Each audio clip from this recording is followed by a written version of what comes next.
last week we were able to discuss the introduction. So, nagbigay tayo ng overview. We give an overview kailan nasulat ni Paul ang 1 Corinthians. So, we understood na when Paul was in his third missionary journey, when he was in Ephesus for 3 years, some members or leaders of Corinth Baptist Church traveled to Ephesus, bringing the letter and concern of their church, and consulted Apostle Paul.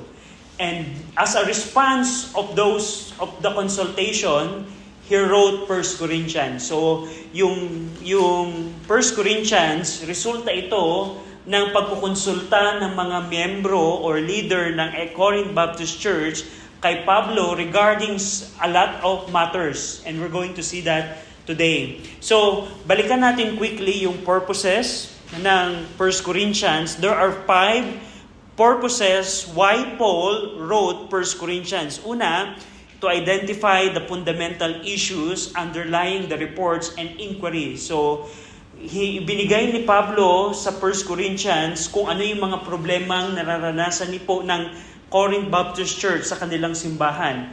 At kalakip ng identification of problem, Paul gave solutions for each problem. Ayan nga yung purpose number 2. Purpose number 3, to provide extended teaching on related doctrine. So, sa 1 Corinthians din, nagbigay si Paul ng mga teaching. For example, teaching on spiritual gifts, teaching on resurrection. So, bahagi din yun ng purpose ng 1 Corinthians.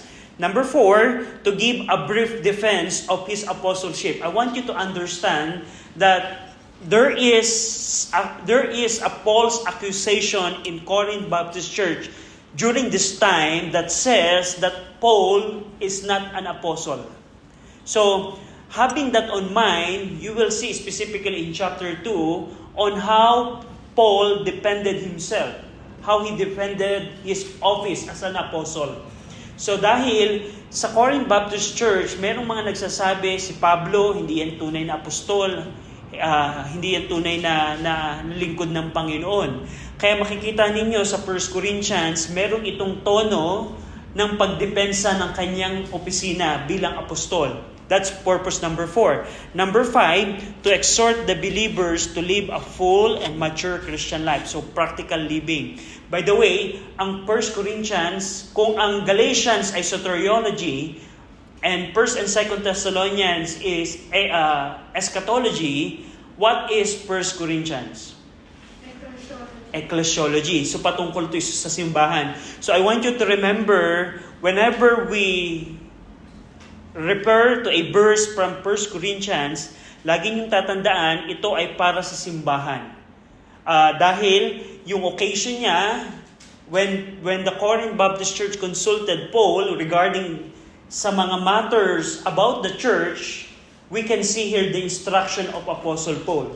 So, in our time today, we can benefit from those instruction. And yun yung titingnan natin today. Now, today, we're going to see the prominent subjects or content of 1 Corinthians. Number 1, content ng 1 Corinthians ay yung mga problems ng Corinth Baptist Church. The first major content of 1 Corinthians is the problem existed in Corinth Baptist Church. There are many. And here in our lesson, we can see, first of all, Paul addressed 4 main problems identified in the following passages. Una, the division within the membership.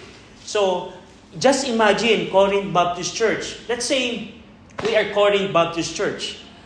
Merong mga naging faction or grupo inside the church. For example, just imagine we are Corinth Baptist Church and during lunchtime, yung ibang grupo dito sa table na to, yung ibang grupo dito sa table na to.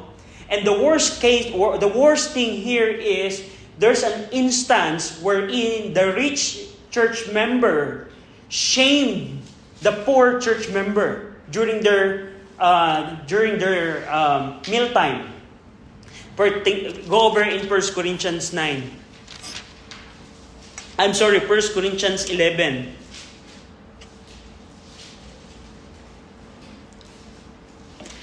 in verse number 20.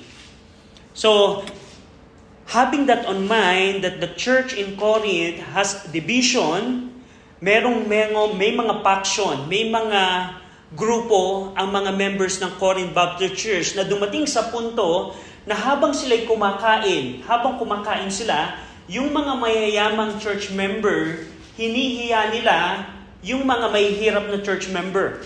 So, we can say that their lunchtime or their meal time is potluck. And we can see in verse 20, tingnan nyo, 1 Corinthians 11:20. When ye come together therefore into one place, this is not to eat the Lord's Supper. For in eating, everyone taketh before other in his own supper, and one is hungry, and another is drunken. Verse 22, look at this. What?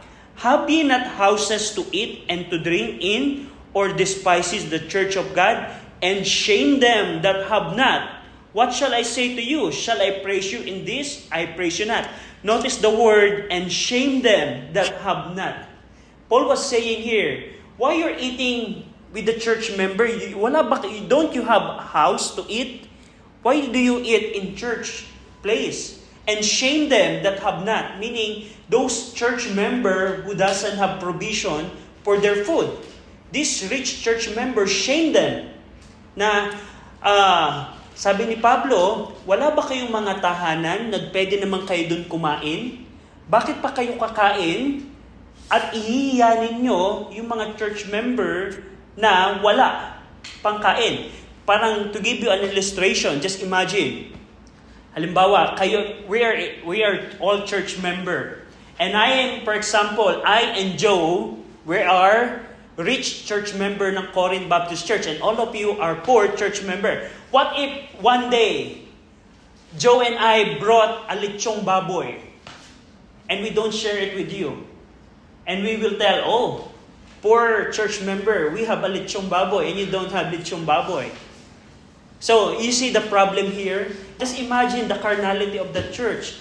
And inside the church, the expectation is they should be united in one body, in one unity, one spirit. But Corinth Baptist Church has division. And you can see that in chapter 1. So, tingnan natin yung division ng church.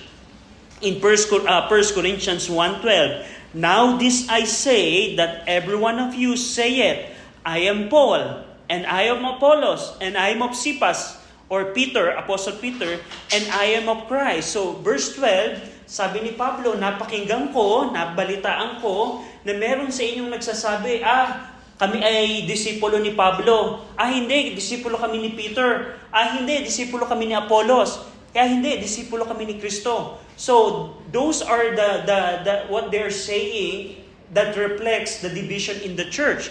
So, hindi lamang doon, makikita natin dito na it highlights that the members aligning themselves with different leaders. So, we can see in this verse that Peter has probably ministered to the Corinth Baptist Church. We don't know when it happened, but we are sure that Apollos and Paul ministered directly to Corinth Baptist Church. Pero dito, we don't sa Bible, we don't see the direct ministry ni Peter sa Corinth Baptist Church, pero based on this verse, we see that Peter ministered in some way or in somehow to Corinth Baptist Church because it resulted to some church member that said, I am of Cephas. Na leader ko si Pedro. So, dito makikita natin na kahit ang Bible ay hindi nagbigay ng malinaw na detalye kung paano si Pedro ay nagministeryo sa Corinth Baptist Church, itong verse na to ay nagsasabi na merong naging influence or ministry si Peter sa Corinth Baptist Church kasi may mga church member na nagsabi, kami ay kay Pedro, kami ay kay Cephas. So ito yung division na meron sila. Tingnan niyo pa in chapter 3 verse 1 to 6. Chapter 3 verse 1 to 6. And I, brethren, could not speak unto you as unto spiritual, but as unto carnal, even as unto babes in Christ. I have fed you with milk and not with meat, for hitherto ye are not able to bear it, neither yet now are ye able, for ye are yet carnal. Whereas there is among you envying, strife, and division. So just imagine inside the church membership, they envy each other. They have strife o yung kaguluhan between each other. And not only that, and division. And Paul said, are ye not carnal and walk as men? Hindi ba kayo carnal na kayo ay lumalakad na parang normal na tao? Verse 4, for while one saith, I am Paul, and another, I am Apollos, are ye not carnal?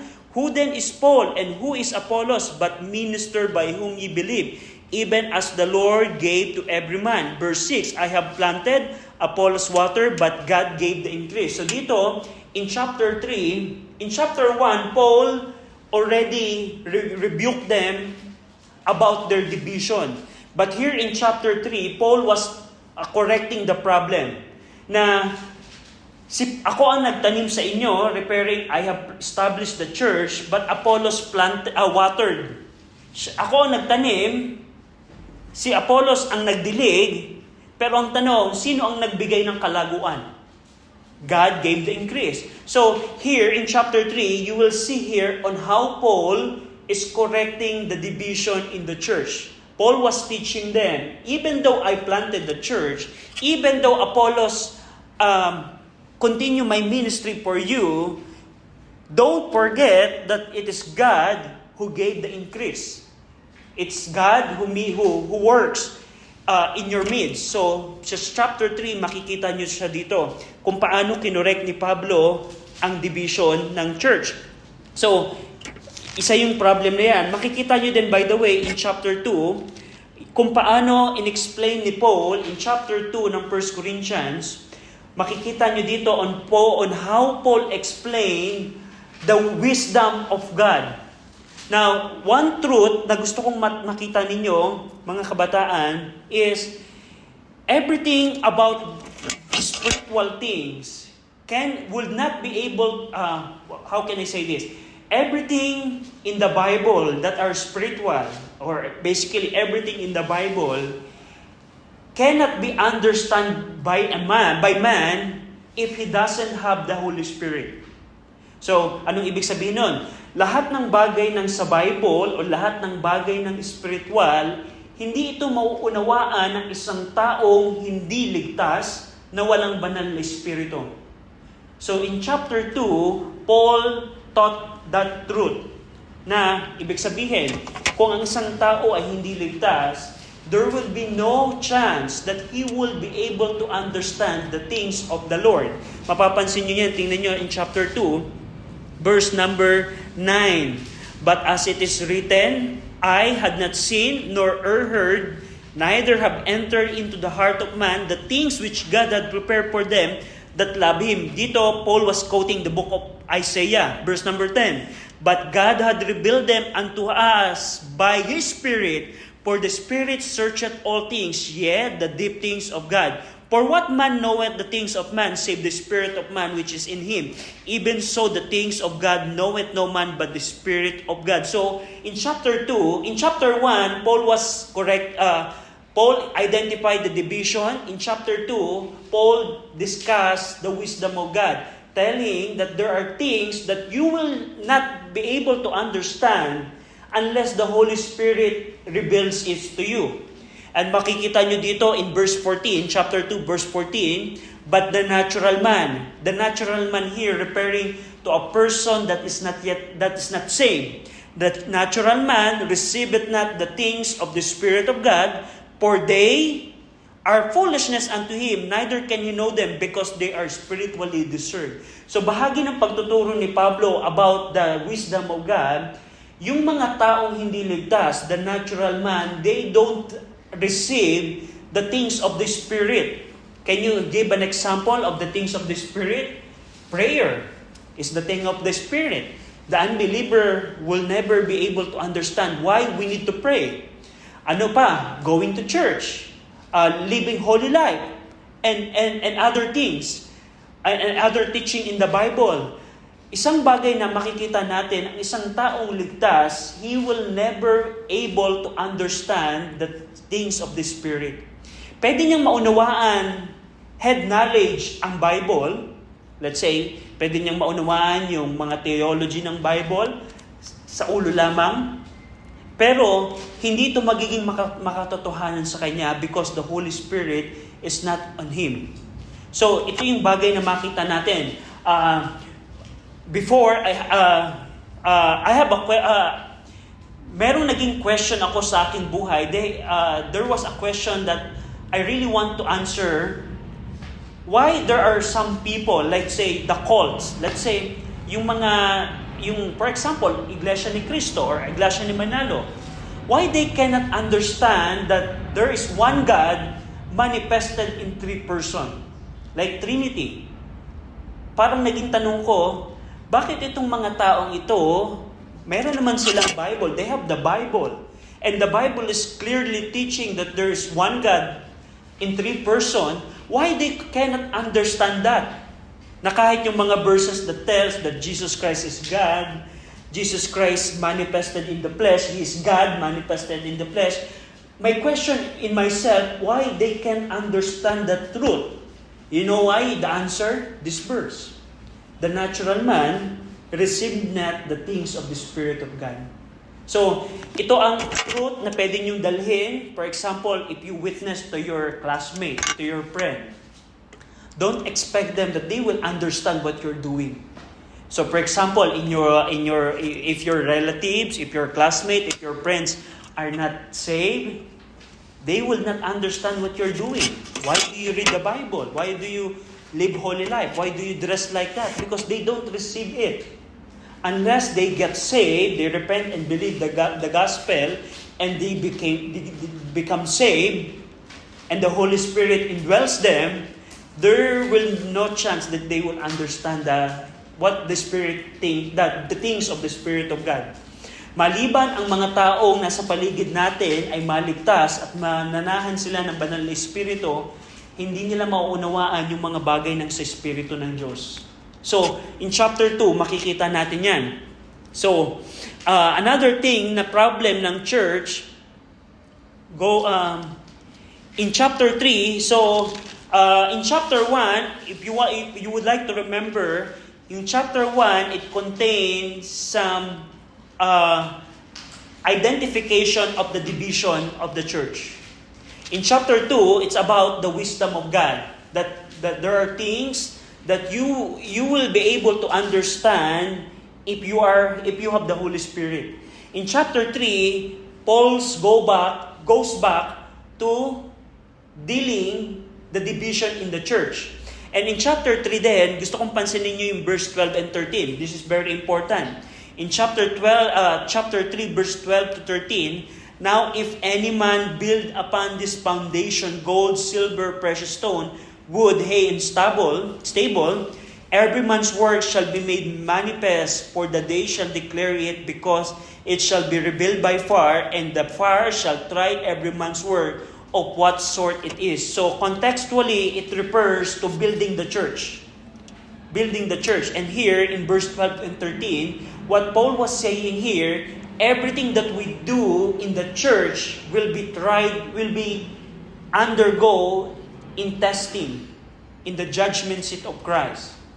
In your effort to build a church, in your effort to put material into the church by witnessing and by adding, baptizing and discipling a person into the church, your work will be tested in the future, will be tested in the future.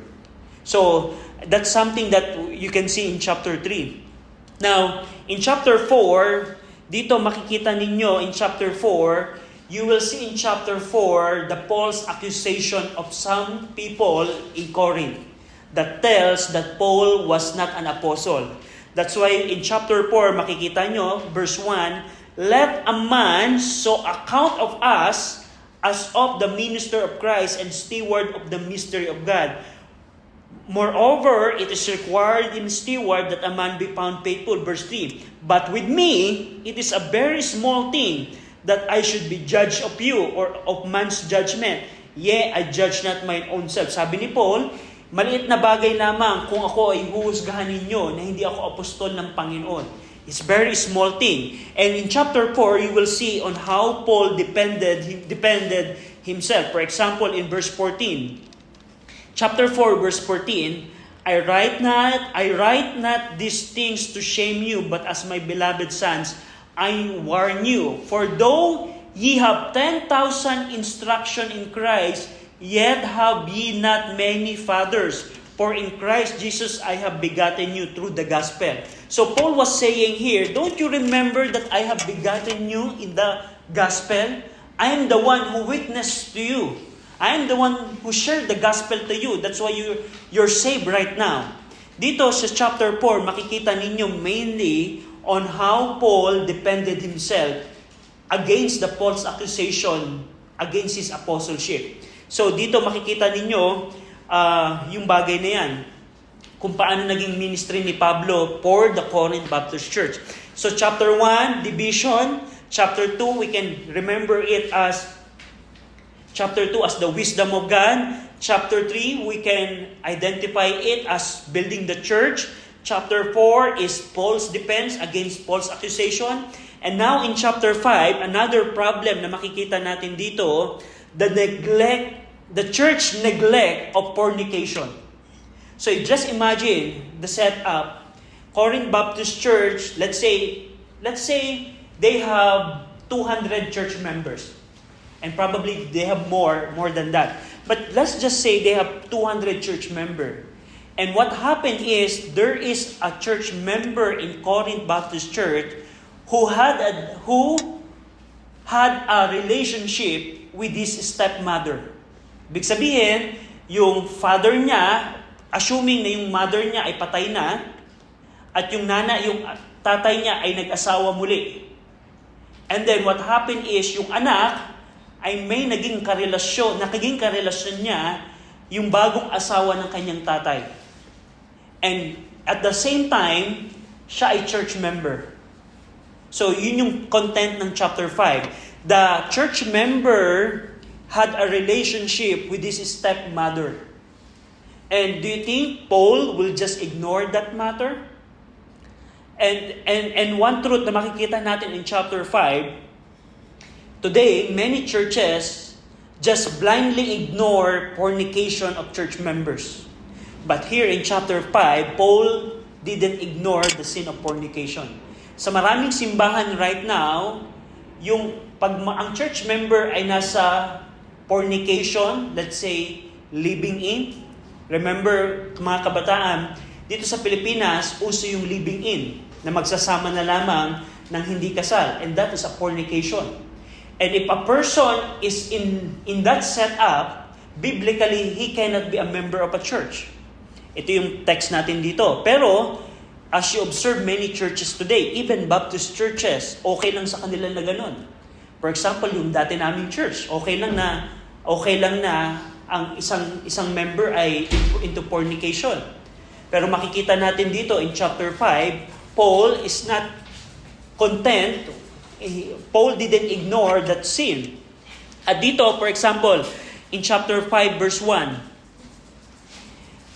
it is reported commonly that there is fornication among you, and such fornication as is not so much as named among the Gentiles, that one should have his father's wife. The problem here is, now in chapter 5, Paul is not rebuking the fornicating member. The content of chapter 5, Paul is rebuking the church for their negligence in dealing that fornicating member. So in chapter 5, hindi yung member ang tinatama dito ni Pablo. Ang tinatama dito ni Pablo ay yung buong church. Because kayong church kayo, Corinth Baptist Church, hindi kayo gumawa ng aksyon doon sa isang member na nagpo-fornicate. At yun ang content ng chapter 5. That's why Paul said here, it is reported commonly. Meaning, everyone knows that this church member has a sin and no one dealt with it. Yun ang content ng chapter 5. Makikita nyo dito, in verse number 6, your glorying is not good. Know ye not that a little leaven leaveneth the whole lump? So dito, we can see in chapter 5 that the Corinth Baptist Church is boasting about their situation. But Paul said, your glorying is not good. Your boasting is not good. Why? A little leaven leaveneth the whole lump. Sa Tagalog, ang maliit na lebadura, pinapaalsa niya yung buong tinapay or buong dough. Sa kung kayo ay nagbe-bake, if you know how to bake, yung pangpaalsa, kahit konti lang ilalagay mong pangpaalsa, kaya niyang palakihin at paalsahin yung napakalaking dough. So, anong metaphor na tinutukoy dito ni Paul? Yung sin of fornication affects the whole church. Now, to give you an example, for example like this. Let's say we are a church. Tayong lahat ay church. And then let's say, ako ay naninigarilyo. I do smoking. Pero nag-church ako. But I smoke outside our building. What do you think the people will tell about our church if they see me smoking outside? So, even my sin is personal, yung smoking is personal sin, that's not a sin of the church, who will be affected more, the church or myself? The church. That's the meaning here. A little leaven, the sin of that fornicating member, don't you know that it affects the whole church? So Paul was quoting the Old Testament here, but applied it sa situation ng fornicating church member. So that's why, tingnan nyo, in verse 13, what is the verdict of Paul? Ano yung naging decision ni Paul about the fornicating member? Verse 13, but them that are without, God judgeth. Therefore, put away from among yourselves that wicked person. So dito makikita ninyo, yung naging solution ni Paul about the fornicating church member, put away that wicked person. Anong ibig sabihin nito? You're not part of the church member anymore. So dito in chapter 5, you will see church discipline. Katulad ng teaching ni Christ sa Book of Matthew. Na ang church, meron siyang way to come into the membership, at meron ding way out of the membership. Pero sa maraming churches today, merong way in, but there's no way out. Na even yung church member is into fornication, into drunkardness, into immorality, they're still member and being accepted. So that's the sad situation of churches today. Now, so makikita nyo din dito, not only the sin of fornication, yung ground ng church discipline, not only that fornication is the ground of church discipline, you will see also in verse 9 to 12, other sin. I wrote unto you, verse 9, I wrote unto you in an epistle, not to company with fornicators, yet not altogether with fornicators of this world, or with the covetous, or extortioner, with idolaters, for then ye must need to go out of the world. Verse 11, but now I have written unto you not to keep company. If any man that is called a brother be a fornicator, or covetous, or idolater, or railer, or drunkard, or extortioner, with such an one, no, not to eat. So verse 11 details that if a church member became fornicating, he will be subject to church discipline. Not only fornication, drunkardness, railing, extortioner, idolaters. Yun yung mga kasalanan na Paul said here, if ang church member ay maging ganon, he can be subject sa church discipline. So, yan yung instruction ni Paul dito. Very clear here about the church discipline. So, chapter 5, if you want to remember it, you can remember it as the church discipline. Now, what other problem? So, nakita natin yung division, yung neglect of fornication. Number 3, the evil fellowship. In chapter 6, this is another problem that Paul dealt. Paul criticized in chapter 6 the church members for bringing dispute before the unbelievers instead of resolving the matter within the church. For example, ganito, yung chapter 6, ito yung content ito. Just imagine we are Corinth Baptist Church. And let's say, Joe had a civil case with Mikey. Anong kaso pwede nating isipin? Let's say, si Joe ay nagrereklamo na yung kapitbahay niyang si Mikey ay maingay. Let's say ganon, ang kaso. Now, ang problem sa Corinth Baptist Church, instead of resolving that matter within the church, you know what they do? They go to unbeliever and file a case to unbeliever.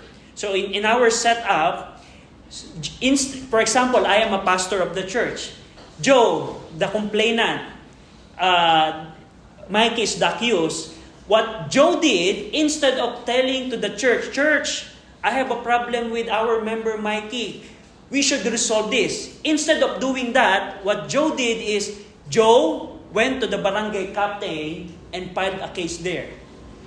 So, yun yung content ng chapter 6. Paul rebuked them for doing that. Na ang sabi niya dito, tingnan nyo yung verse 1. There, chapter 6 verse 1, "Dare any of you having a matter against another go to law before the unjust and not before the saints?" Kung kayo ay merong kaso, problema, mga church member, kayo at pumupunta doon sa iba at sa unjust, sa mga unbeliever, at hindi nyo ito kinukonsulta sa inyong loob ng simbahan. And that's the whole chapter 6.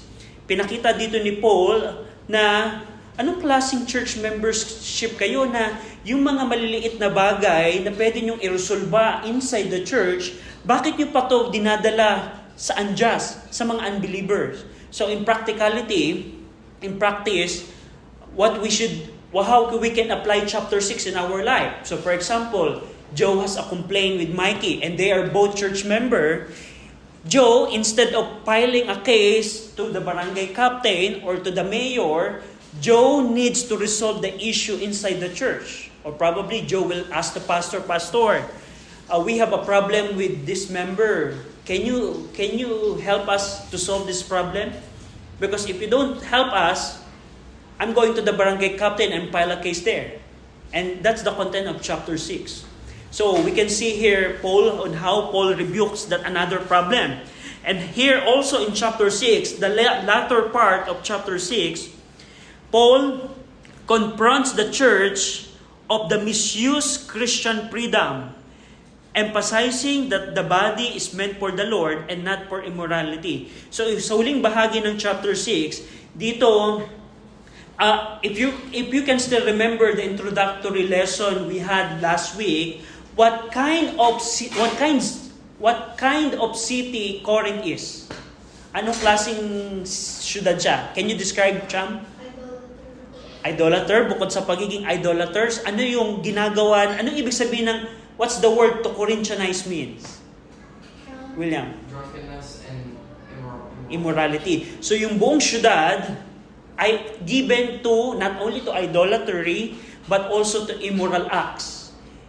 For example, they had a temple na kung ako lalaki, let's say unsaved ako ay lalaki, and gusto kong magkaroon ng physical pleasure, I'll just go to that temple and there are many temple prostitute there, and I can have physical relationship with them.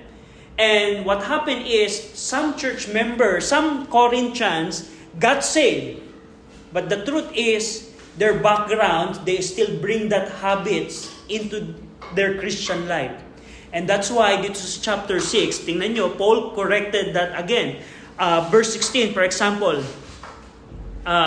verse 15 rather, chapter 6, verse 15, "Know ye not that your bodies are the members of Christ? Shall I then take the members of Christ and make them the members of a harlot or prostitute? God forbid. What? Know ye not that he which is joined to an harlot is one body? For two saith, he shall be one flesh." So the truth here is, if a man had a physical relationship with a woman, biblically they are considered one flesh. That's why during the marriage, for example, kami ni Sister Emil, before our marriage, in the eyes of God, we are two separate flesh, body.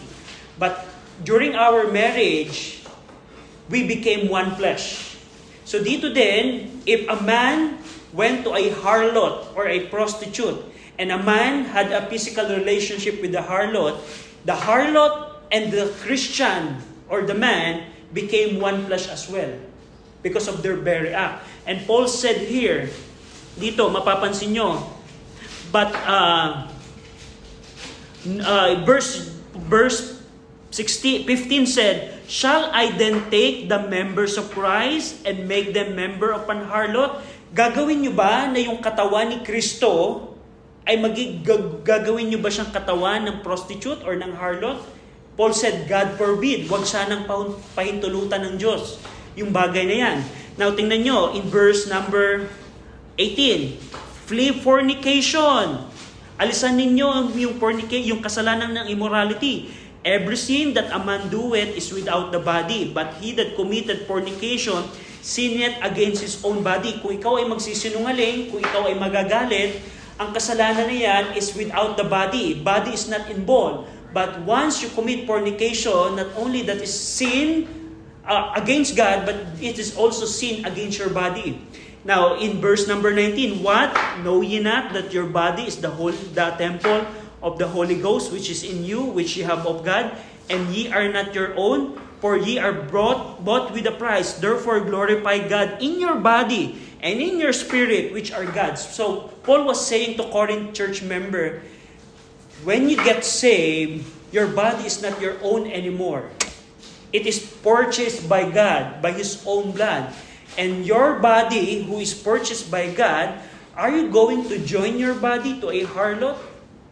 So, yun yung pinaka-argument dito ni Pablo.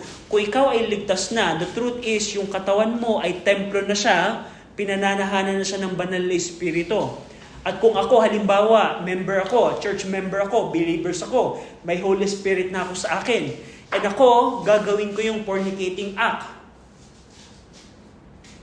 Dinudumihan ko yung templo ng banal na espiritu.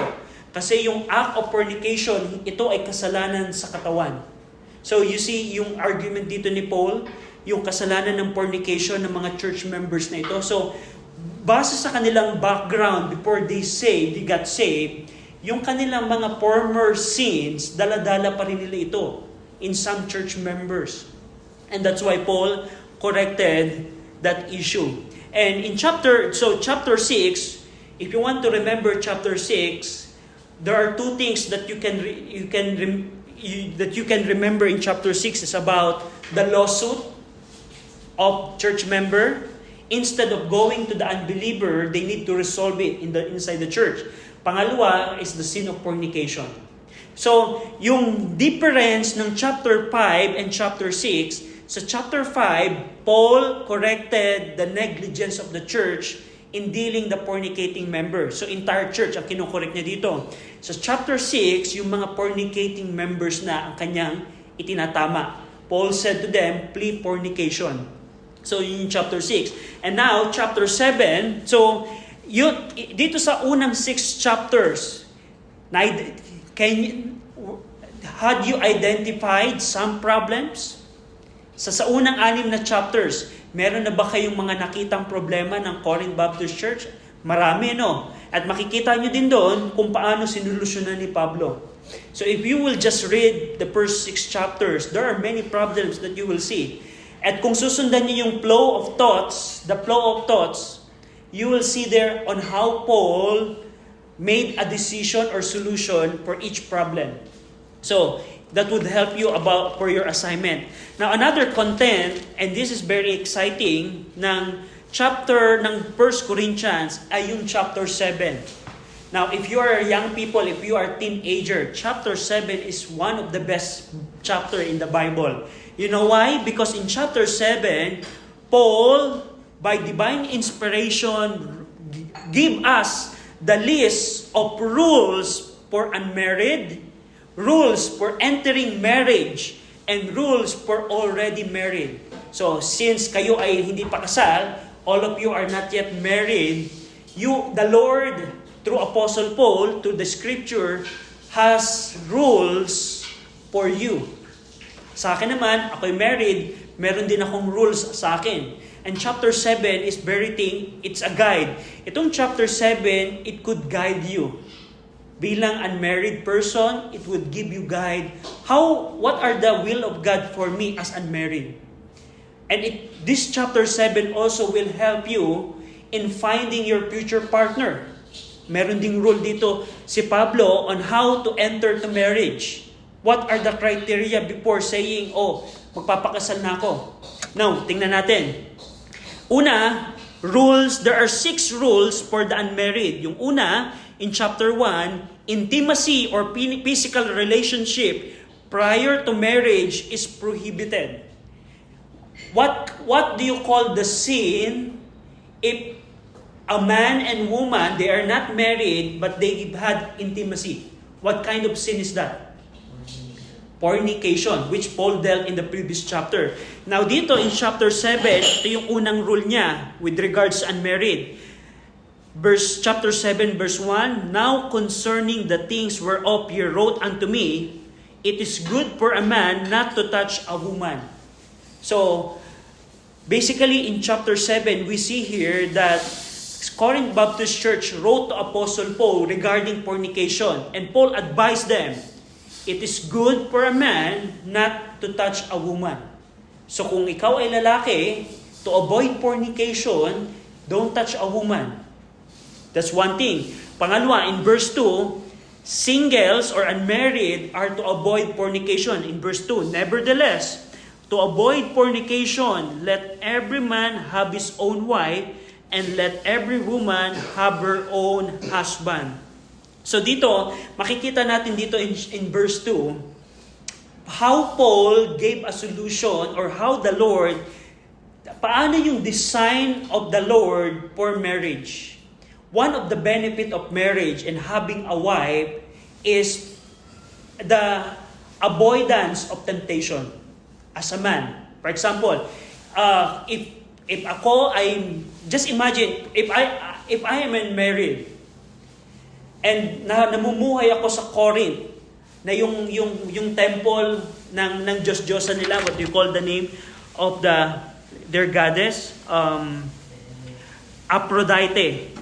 Si goddess Aphrodite, the goddess of love, meron siyang temple at meron mga temples prostitute. And just imagine if for example I am unmarried, who will be most be tempted in your perspective? Yung unmarried or yung married one? Sino yung most probably customers nung mga temple prostitute ni Aphrodite? Yung bang mga married or yung mga unmarried? The unmarried.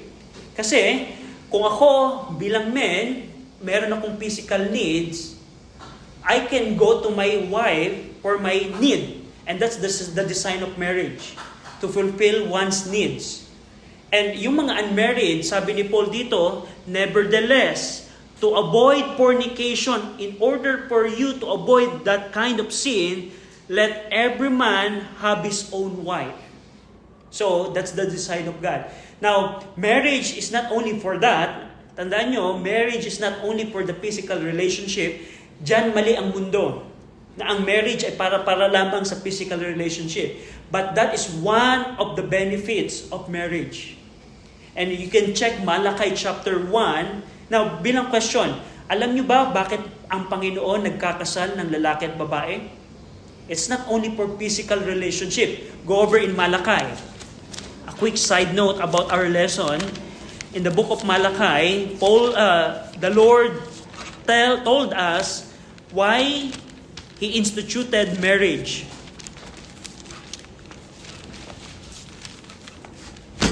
In Malachi chapter 2, verse 15. Malachi 2:15, tingnan nyo. And did not He make one, and had the residue of the Spirit, and wherefore one, that He might seek a godly seed. So dito, ang context nito, basahin ko muna yung verse 14. Yet ye say, wherefore, because the Lord had been witness between thee and thy wife of thy youth, against whom thou hast dealt treacherously, yet she is thy companion and the wife of thy covenant. So context here, yung making one ng verse 15, it regards sa marriage ng lalaki at babae. And in verse 15, you will see here, bakit ang Diyos pinag-iisa yung lalaki at babae? Why the Lord make man and woman one? Verse 15 tells that He might seek a godly seed, so that the Lord will be able to seek a godly seed. In practicality, what it means is, kami ni Sister Amel ay kinasal, pinag-isa ng Diyos, so that we as parents can produce a godly seed. Meaning, pag magkaroon kami ng children, we will lead them to the Lord and they will become a godly seed. At yun ang pinaka-purpose ng marriage. Not only the physical matter, pero in 1 Corinthians 7, we can see here one of the benefit of marriage. So, we can see here, rules for a marriage is singles are to avoid fornication. Number 3, sa verse 7 to 9 ng chapter 7, remain single if you can stay pure. If not, get marriage as declared in verse 7 to 9. Tingnan nyo to. 1 Corinthians 7, 7 to 9. For I would not that all men were even as myself, but every man had his proper gift of God, one after this manner, and another after that. I say therefore to the unmarried and widows, it is good for them if they abide even as I. But if they cannot contain, let them marry, for it's better to marry than to burn. So contextually, it means it's better to marry than to burn. It still refers to the fornication. So what Paul was saying here, let's say, just imagine I'm unmarried. What Paul was saying is, if I cannot avoid fornication, it's better for me to get married and fulfill my need to my wife. But Paul was saying here, if you can remain pure. Now, tandaan nyo, don't get me wrong, being single it doesn't mean that you are not in the will of God. Because Paul, at this time, choose not to get married again. Sabi dito ni Paul, kung pwede niyong gayahin ako, if you would like to copy me, being single again. Kasi we know, we assume that Paul married once, but probably his wife died, and Paul chose to remain single. That's why Paul was saying here, even as I myself, katulad ko, single. So Paul was saying here, you remain single if you can stay pure. But if you cannot remain pure, it's better for you to marry than to burn. Meaning yung buhay mo ay palaging sa fornication. So yun yung ibig sabihin dito ni Paul. Another rule for unmarried, which is in verse 24 to 28, pursue God's leading in your life, whether in singleness or married. Katulad ng binasa sa verse 24 and 28. So, para sa Panginoon, wala sa Kanya, it doesn't matter if you're married or not, as long as you are pursuing the will of God. Another rule in verse 5, singleness offers an undistracted time to serve the Lord, as stated in verse number 32. Do you know the difference between married and unmarried? Yung unmarried has an undistracted time to serve the Lord than being married. For example, kung if I'm still unmarried, I can dedicate my whole time serving the Lord. But once I became married, my time for the Lord will be diminished. Why? Because I need to serve my family. So that's why in verse 32, Paul said here, tingnan nyo, chapter 7, verse 32, but I would have you without carefulness. He that is unmarried careth for the things that belong to the Lord, how he may please the Lord. If you are unmarried, you will have a lot of time serving the Lord. And part of the disadvantage of being a married person, not only I need to serve the Lord, but at the same time, I need to serve my family. So, because you know what? If I cannot serve my family, I'm disqualified to serve the Lord. So you see the responsibility of a married person. That's why Paul said here, yung isang single, yung unmarried, the benefit of being single, he or she has undistracted time to serve the Lord. And last rule for unmarried, which is in verse number 34, the focus of singleness is to please the Lord, as in mentioned in verse 34. There's difference also between a wife and a virgin. The unmarried woman careth for the things of the Lord, that she may be holy both in body and spirit. But she that is married careth for the things of the word, how she may please her husband. So you see the difference? Yung unmarried girl, ang purpose niya ay to please the Lord. Pero yung married woman, yung purpose niya is to please his husband. So, hindi ito doesn't mean that kailangang sambahin yung husband, but the point here is your focus. So, what we can see here is, for example, if you became married someday, you can serve the Lord in your family.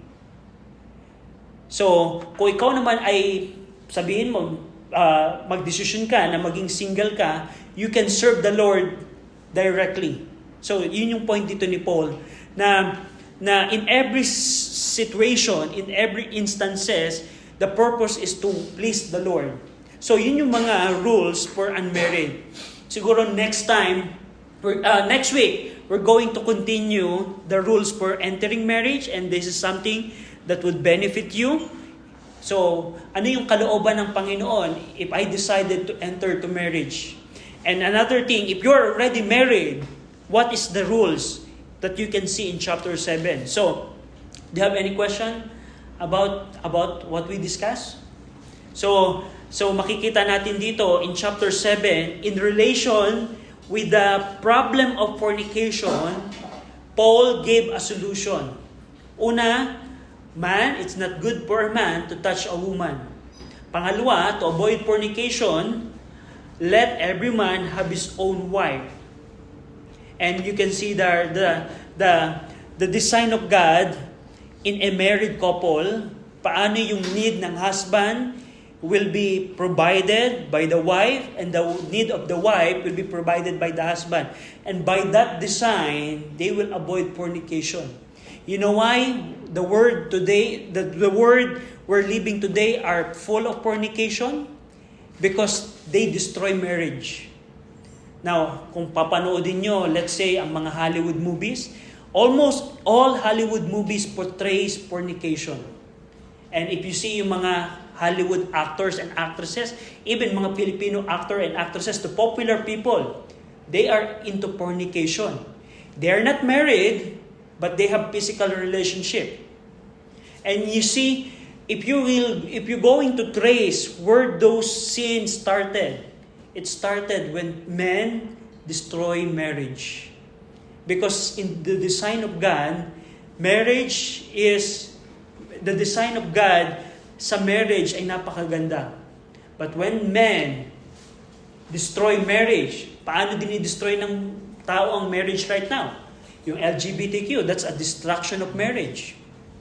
Yung feminism, in some way, it's a destruction of marriage. Most of the women right now will tell, I'm a career woman first.